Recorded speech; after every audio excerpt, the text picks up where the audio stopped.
Hi, it's Jamie, and I'm here to show you this fun little project. I recently created this little hummingbird, and it's in honor of a little hummingbird that comes and visits me in my studio. He's just so cute. He's always pecking at the ground, and so I thought, oh, I'll make a hummingbird. And so this is my design. And the way that I've designed this one is you can actually put it on a garden stake or something like that and put it in a plant, or I'm going to start putting little holes in them right here so that you could hang them. So it's just a really simple pattern I created, and I'm going to just show you how I put it together. Before I started, I have this piece of paper. It's I don't know if I've shown this before, but all it is a piece of wrapping paper that had great texture on it, and I found it in a cheapo store for $1. And so I came home and I sprayed it with acrylic sealer, and it makes it a lot more durable. And so I rolled this into this clay here. I placed my patterns on the places that I wanted to capture with the texture, and then I cut them out. So this is the body of the hummingbird right here, and these two wings will go at the shoulder of the body that I created, and they'll go on top of the body, and then this bottom part will go under the body, like as such. And that gives you the little dragonfly. I also do dragonflies. That also will give you the hummingbird. So let's put that together. Now I'm working with a stoneware clay, Sculpture Raku, and it sets up pretty well, pretty easily and quickly. If you're using a porcelain type, or actually I probably wouldn't advise this for a porcelain type, because I fire it standing up in the kiln like this, so it's got to be able to do that at least. So whatever clay body you're using, you might want to wait till the wings get and the tail get soft leather hard before you attempt to put it together. But this is Sculpture Raku, and it goes pretty well. So I'm just going to get started.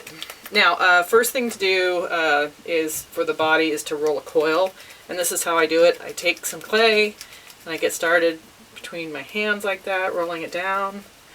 And then I'll start rolling it on a surface. Everybody has their own little technique. I like to wet the surface down just to make it easier, because you know when you roll the clay it dries out. But some people do these long strokes and they have good success with that, keeping it round. Sometimes if it starts to go flat on a side, like this one is starting to do that a little bit, I'll just twist it. And then I'll roll again. And that takes out that flat part. Alright, so this main body is about 4 inches long. I'm just going to cut a piece off there. And then roll this down a little bit longer. And so for the head, what I do is I just start grasping it at one point. And I can either go like this with my finger to create a little bit of a shoulder, and then I'm just going to start pinching the head. I'm going to take a little bit off because it's a little big.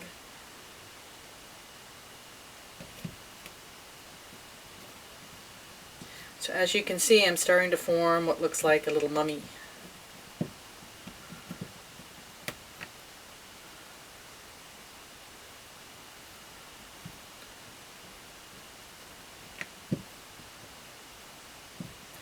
Next thing that I do is I take a fettling knife and I'm going to cut into the body. And I go down about, I don't know, a little bit more than a thumb down. And see what I did here is I cut it down. So this is where the tail is going to go. So that's usually the first thing that I'll do is I'll put the tail on. And so I'm going to score this. And then when I'm scoring the tail, I'm going to score the side that has the design on it. So just in the V area.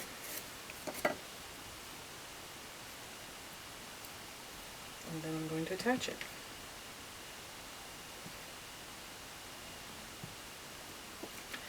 And once I have it attached on that end, I like creating a little triangle with like a pea size of clay and putting it down here at the bottom.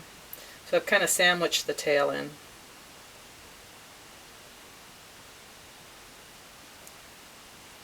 And I'm pressing in on the sides just to make it all look smooth.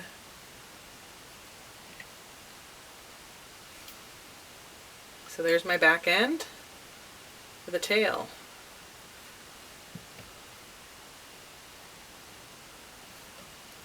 That looks alright.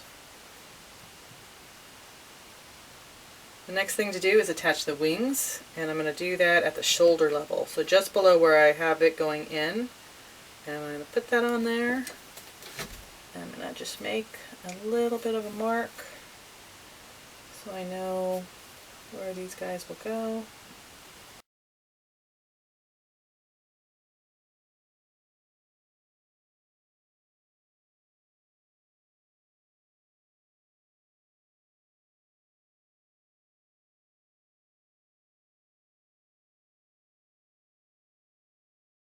So, as you can tell, this is kind of floppy here.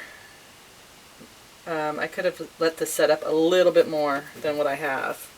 But for the purpose of this demo, I'm just going to show you what else I do on here, and then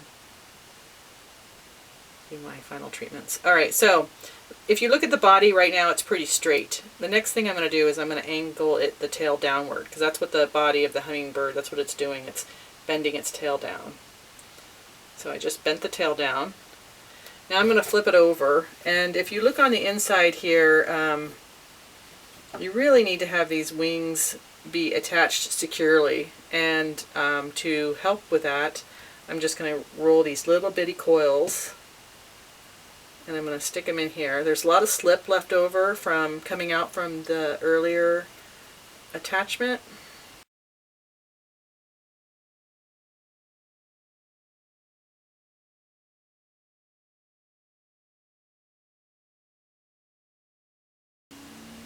The next thing I'm going to do is, once I have the wings on and the tail, now I want to make the mounting point for the stake. So I'm just going to, right above the tail, I'm just going to push into the hummingbird, and that's about as much as I went in.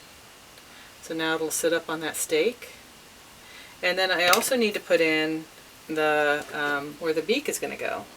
So I'll put the hummingbird down, and I'll just take a look at it. Wow, that needs some touch-up.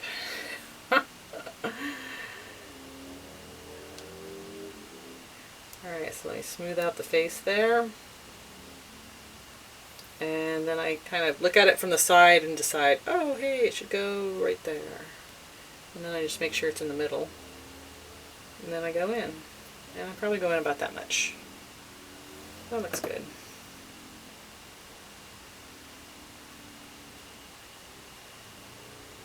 So now I have the place for the beak. And I have had students do the beak with ceramic, that's fine too. It's just as delicate, and they break easily, so I like to do it as an after-the-fact type thing. So I'm just reshaping my wings. Another thing I like to do is I like to put it down too, and just see that the wings are reaching the same spot on the ground together, and that the tail is even.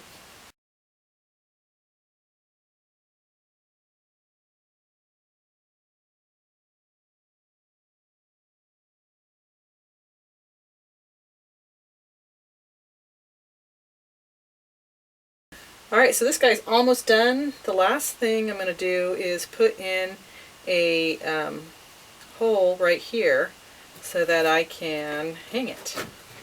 And the way that I'm going to do that is I'm going to stick a toothpick in there.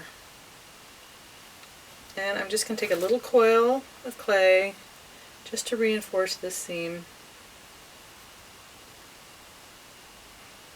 I'm going to shove it in there.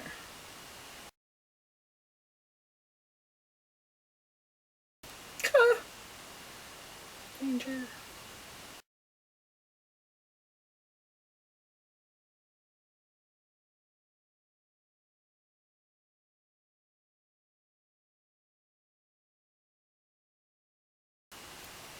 Okay, so this is looking a little bit awkward to dry it like this. I normally don't dry it like this. I just wanted to have something to have it on while I was working on it, while the wings are still so wet. So typically you want your wings to be a soft leather hard, and then you can kind of gently bend them over the body. So I'm kind of doing this dance right here. Now that I'm done though, what I could do is flip it over and then have the marshmallowy things on the side helping keep the wings up. So in this case, for this guy, I'm going to keep it like this to dry. And then later on, I'll be able to put it in the kiln as such. Alright, so let me talk a little bit about the glazing that I did here. This darker part, this is an iron oxide. And so I just put that on and then I wipe it off. And it's a little dusty here because I got my hands full of clay. Anyway, so I put the iron oxide in and then I wipe it off, and then you can see the dark iron gets in where the texture is. And then I put a wax all over it. So the iron is on the wings, you can see, and then I have it on the back side, or I have it right here. I have it especially in the spots that are going to touch the kiln shelf. And under the side, you could probably come down a little bit further. You know, you don't have to go up as high as I did. So then, after it's been waxed and dried, then I take the same skewer that I used. Now this skewer that I used to do the hole here, this is a 3/16 in diameter. So just keep that in mind when you're making this hole here. So that shrinks to about 1/8 of an inch, and I can find lots of little mounting sticks for the garden that size. Anyway, so when I'm glazing, I stick the stick back in, and then I just hold on to it and I dip down. And then to clear out the little hole that I've created here, I use a teeth cleaning tool to go in. It has a little, it's like a little pipe cleaner, and it just, you know, flicks away the glaze, and so that works. So that's it. These guys are fun. Oh, wait, I didn't tell you about this. So I'm experimenting with beaks right now. This right here is a toothpick that I've colored with a permanent marker brown, and then I'm going to put an acrylic sealer on it and then glue it in here. And then that will be my, with an outdoor glue, one that can withstand the elements, and that will be this one. But you could also use a nail.